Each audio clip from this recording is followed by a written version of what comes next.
What's going on, guys? Tony from Sterling Cards here. I am currently dripped out with my Jimmy Butler shirt.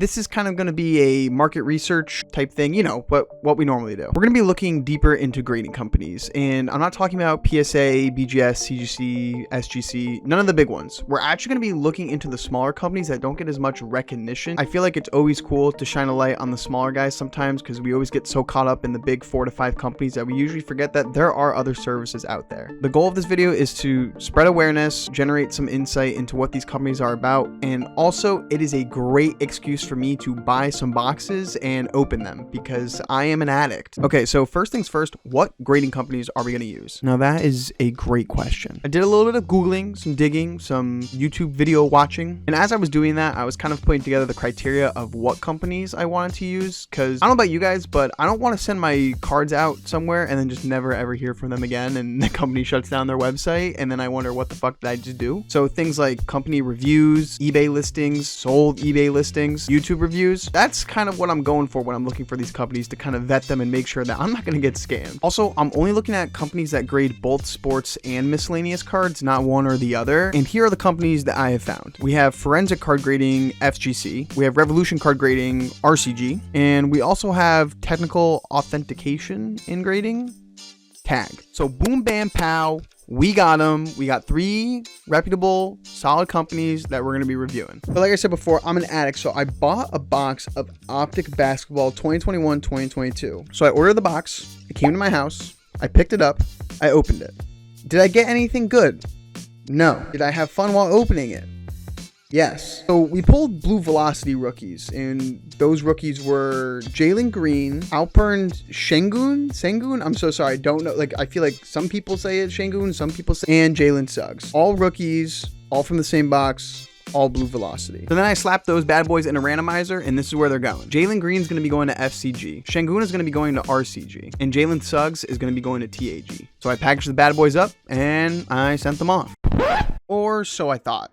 Basically, when I was preparing to send all of these off, I realized that TAG has selective drops of like a certain amount of things that can be graded. It's this whole thing, but I kind of scrapped them and I did some more research and I found a company called ISA, and that's where the Suggs will be going to. So now in the meantime, let's see what we're going to be evaluating these companies on. 1 is price. How expensive was it to send out these cards? Did it align with market value? Does it make sense? 2 is the turnaround times. You know, how long did it take for them to not only grade it, but send it back? What was the door-to-door looking like? 3 is slab design.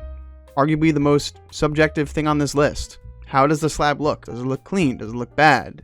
Can you see through it? What does the label look like? Yada, yada, yada. The resale value. If I get a 10, is it only going to go for 10% of a PSA 10, or is it going to go for 70 or 80%? And the last one, submission simplicity. Are there a bunch of rules you have to follow? Do I have to fill out a form? How does that work? Is it easy? Is it fast? So I waited and waited.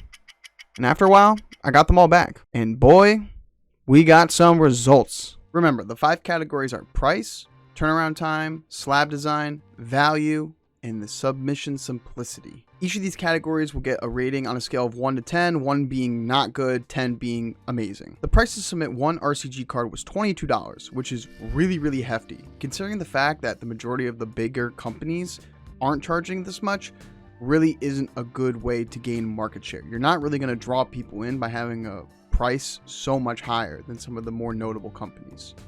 So for that, we give RCG a 1. For turnaround times, RCG claimed a 25 to 30 day turnaround. I sent the cards out on 6/12 and they got back on 6/30. So because they met their turnaround time and it was in like a reasonable time frame, they get a 10 out of 10 for that. For the slab design, I'll be honest, I'm not the biggest fan of the color match. I feel like there's too much going on and it kind of takes away the emphasis of the card itself. It's just really not for me. I prefer my slabs to be not as busy, especially around the borders. I love that the subgrades are front and center. I do really like how the player's name is big and it's on there, but for me, this is like a 4. For the price, I compared RCG to bigger company names like SGC, PSA, CGC, and Beckett. I looked up the most popular cards like Charizard, Michael Jordan rookies, or any star players that are really hot and selling right now. What I found was RCG's resale value averages anywhere between 25% to 65% of the other companies' comps. So for me, RCG gets a 4 when it comes to resale value. And for submission simplicity, I was actually pleasantly surprised. RCG has a really simple, linear process to getting your cards uploaded into the system, and I think it works really, really well. So I'll give it a 7. And so out of a possible 50 points, RCG gets a 26. Moving on to ISA. The cost of grade 1 card with ISA was $18.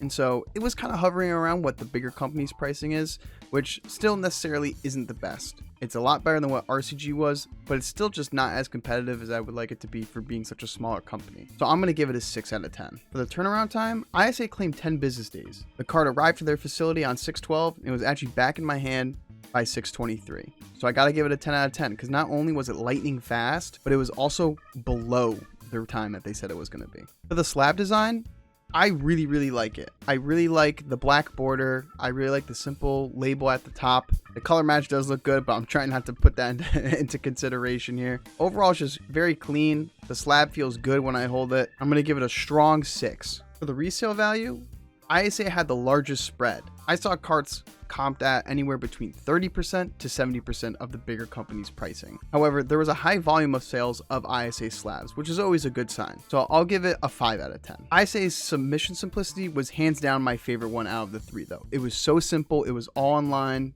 very, very fast, very, very quick.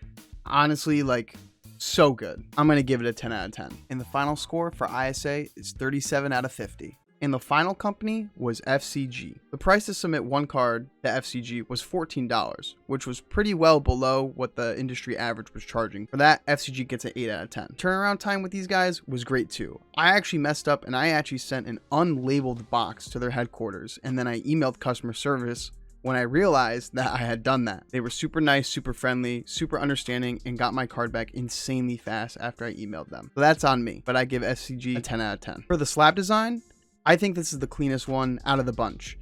The slab is clear. The label up top, the black and gold, is super clean. The subgrades are front and center.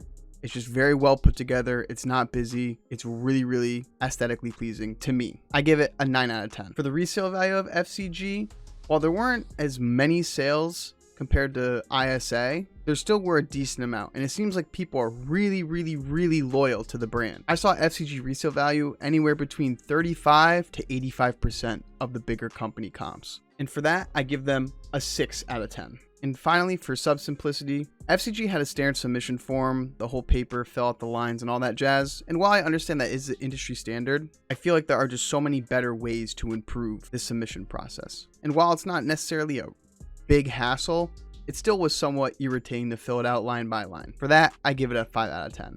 And with all the scores put together, that puts FCG at 38 out of 50. So the final ranking of the 3 is FCG number 1, ISA number 2, and RCG number 3. And hopefully you guys learned something from this video too. This video wasn't meant to crap on any of those grading companies that we just went over. It was more so just to kind of fill you guys in on the fact that there are other companies out there besides the big 3 to 4. But anyways, guys, make sure to like the video, comment down below what you want to see next, and make sure to subscribe. We're always trying to make new content, trying to make new videos. We got a couple card shows planned for the rest of the year, so if you guys are into more of the vlog type content, that will definitely be coming up soon. But yeah, so until next time, guys, peace out.